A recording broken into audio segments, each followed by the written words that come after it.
أيها الحافظون رحمكم الله قال الله تعالى أيضا في الكتاب مخبرا وعاملا أعوذ بالله من الشيطان الرجيم بسم الله الرحمن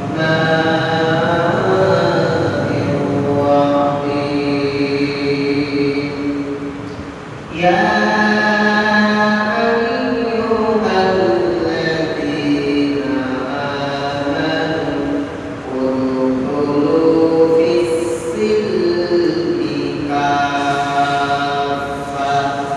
ولا تتبعوا خطوات الشيطان إنه لكم عدو مبين صدق الله العظيم قال النبي صلى الله عليه وسلم إن الله وملائكته يصلون على النبي يا أيها الذين آمنوا صلوا عليه وسلموا تسليما اللهم صل على سيدنا محمد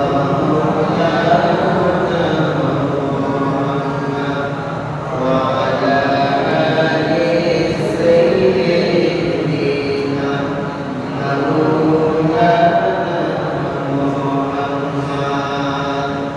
আলহামদুলিল্লাহ সমস্ত প্রশংসা আল্লাহ মহান রব্বুল আলামিনের উপরে যে রব্বুল আলামিন আল্লাহ পাক আমাকে আপনাকে ভালোবেসে মহব্বত করে জিলহজ মাসে শেষ জুমায় আল্লাহ পাক আমাকে আপনাকে বসিয়েছে শেষের দিকে আল্লাহ পাক আমাদেরকে এই জুমায় কিছু মূল্যবান আলোচনা আল্লাহ আপনাদের শোনা এবং আশা আশাকে আল্লাহ পাক কবুল করে প্রত্যেকে করে আল্লাহুম্মা আমিন যে রব্বুল আলামিন আল্লাহ আমাদেরকে আগে ভাগে আসার সুযোগ করেছেন সুযোগ দিয়েছে শরীরকে সুস্থ রেখেছে একটা সপ্তাহ জন্য সেই রব্বুল আলামিনের উপরে আমরা শুকরিয়া জানাই থেকে আলহামদুলিল্লাহ তারপরে আমার আপনার নবী নূর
তোমরা ইসলামের ভিতরে দাখিল হয়ে যাও। ধরে বলে সুবহানাল্লাহ। ইসলামের ভিতরে নয়, আল্লাহ কোরআনে বলছেন ইসলামের ভিতরে পরিপূর্ণভাবে দাখিল হও। একটি সার্কেল দিয়ে বলে যাবে এই যে মসজিদ, আমরা মসজিদে এসেছি, মসজিদের বড় কাতারে বসেছি, দ্বিতীয় কাতারে বসেছি, তৃতীয় কাতারে বসেছি। এটা হলো কি মসজিদের ভিতরে পরিপূর্ণভাবে আমরা প্রবেশ করে গিয়েছি, দাখিল হয়ে গিয়েছি।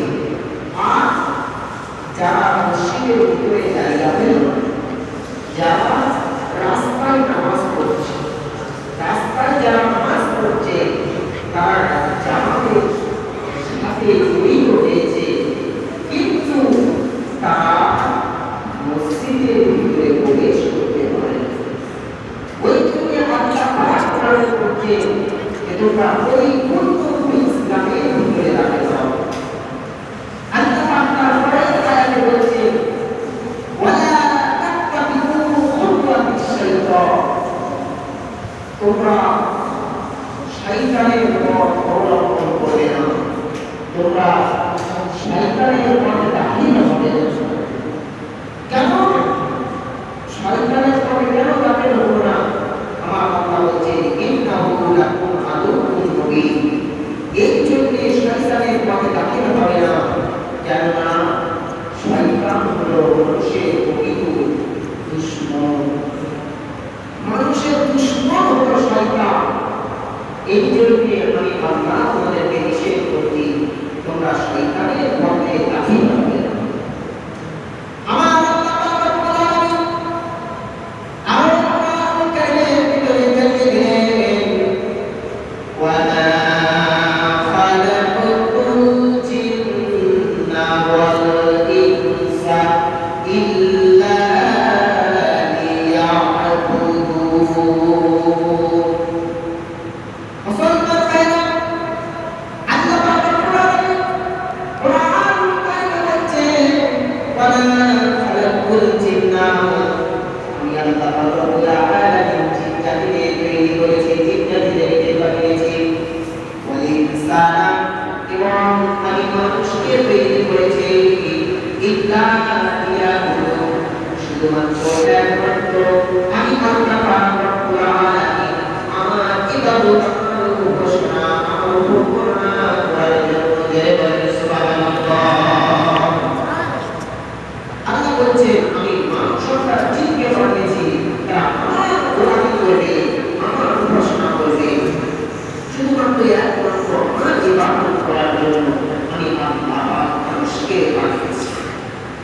কিন্তু আজকে আমরা সেই নামাজ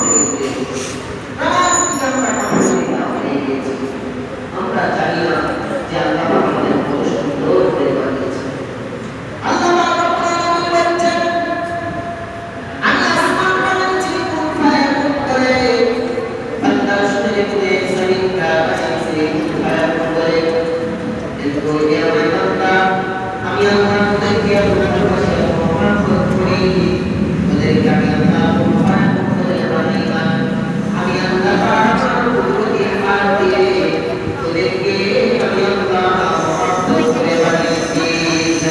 সুবহানাল্লাহ। আমার আল্লাহর বান্দা তোদেরকে কেমন সুন্দর দিয়েছে, আমি আল্লাহ তোদেরকে কেমন সম্মানিত করেছি, ইনসানদেরকে কেমন সম্মানিত বানিয়েছি।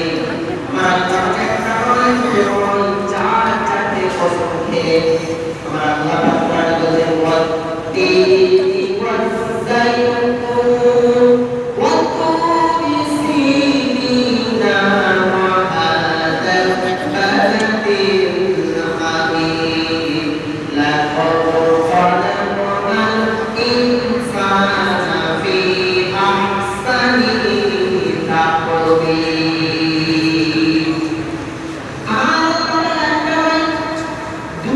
চারটে কসম খেয়েছেন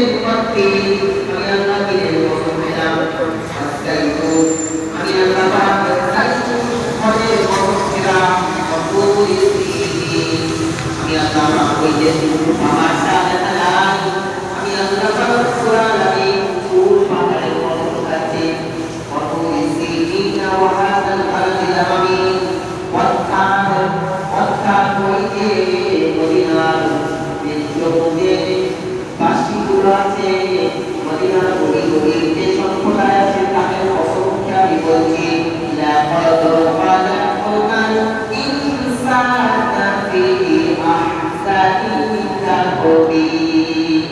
আমি আল্লাহ পাক এই চারটি বছরকে জানিয়ে দিলাম বান্দা, আমি আল্লাহ মানুষদেরকে সম্পূর্ণরূপে আমি আল্লাহ সবার যে সুন্দর দিয়ে বানিয়েছি।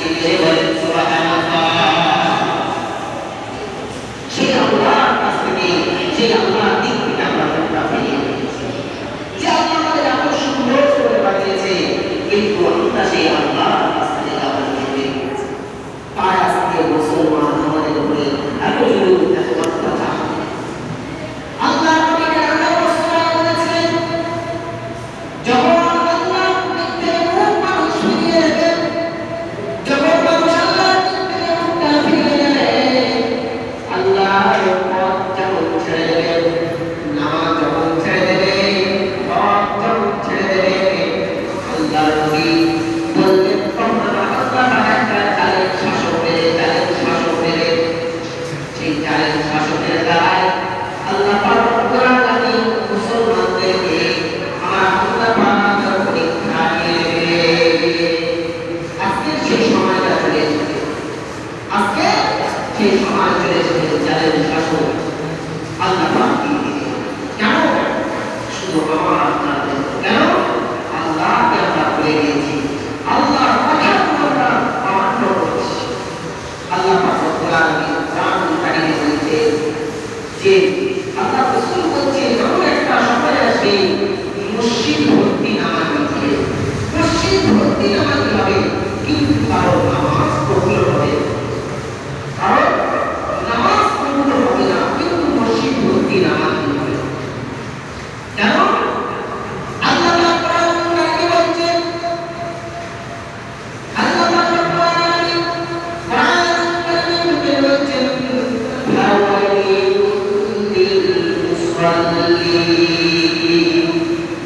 আল্লাহ পাক রব্বুল আলামিন কোরআন কারিমে বলছেন ওই সমস্ত হতভাগা, ওই সমস্ত মুনাফিক মুসল্লি কে বলছেন আল্লাহ কোরআনে 30 বার আল্লাহ পাক সূরার ভিতরে জানিয়ে দিচ্ছেন ফাওয়াইলুল লিল মুসাল্লিন। এই সমস্ত মুনাফিক মুসল্লি তারা আল্লাযীনা হুম আন সালাতিহিম সাহুন, যারা নামাজে গাফলতিটা করে। মুসলমান শুনে রেখে দাও, হুজুর যতক্ষণ না বললে মসজিদে যাব না, হুজুর সুন্নত না পড়তে বললে পড়বো না, হুজুর সামনে আসা বা পিছনে মারামারি করবে, হুজুর দেখতে পাবে না। আমার আল্লাহ পাক বলেছেন আল্লাযীনা হুম আন সালাতিহিম সাহুন। ওই সমস্ত ব্যক্তিগণরা যারা নামাজে গাফলতিটা করে, নামাজ পড়তে পড়তে বিপরীত তাকাতাকি করে, নামাজের মধ্যে গন্ডগোল বাড়ায়। যেমন গন্ডগোল, নিজে নামাজ পড়বো না, অপরকেও পড়তে দেব না, পাশাপাশি দাঁড়িয়ে আমি নামাজের মধ্যে দুষ্টামি করব, এবং ইমাম সাহেব সামনে নামাজ পড়ছে, আমরা পিছনে দুষ্টামি করব। হুজুর যখন হুজুর বারে বারে বললে সুন্নাত পড়, নফল পড়তে দেব, হুজুর বললে পড়বো না, হলে পড়বো না। কিন্তু জানতেন আর সামনে যদি ইমাম সাহেব থাকে, মনে করলে হুজুর না দেখতে পাই কে? একমাত্র আল্লাহ। আল্লাহ বলছে বান্দারে তোরা পৃথিবীর জমিনে যা করিস না কেন, এমনকি পিঁপড়ে যে মাটির চলাফেরা করে, আমি আল্লাহ পাক ওই পিঁপড়ের পাগুলো দেখতে পাই কে? সুবহানাল্লাহ।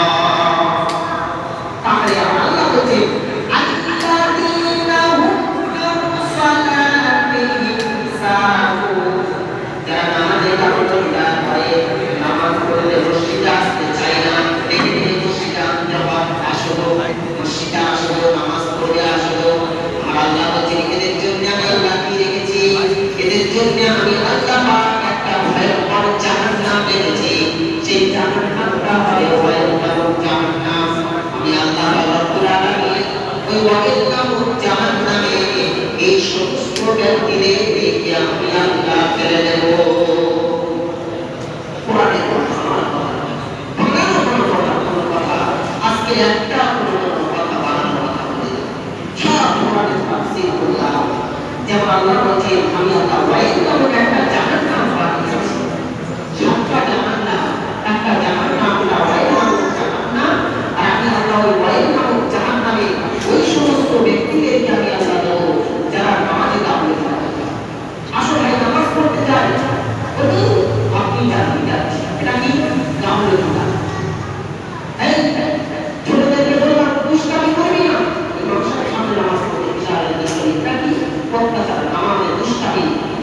পড়লো না, ঘরের নামাজটা ক্ষতি করলো। আবার এই মসজিদের ঘরে স্ত্রী হেঁটে চলে যাচ্ছে, আজান হচ্ছে, নিজেও নামাজ পড়ে না, যে সঙ্গে আছে সেই ব্যক্তি সেই ছেলেটি নামাজ পড়ে তাকেও সঙ্গে করে ফেলে চলে যাচ্ছে। আমার আল্লাহ বললেন,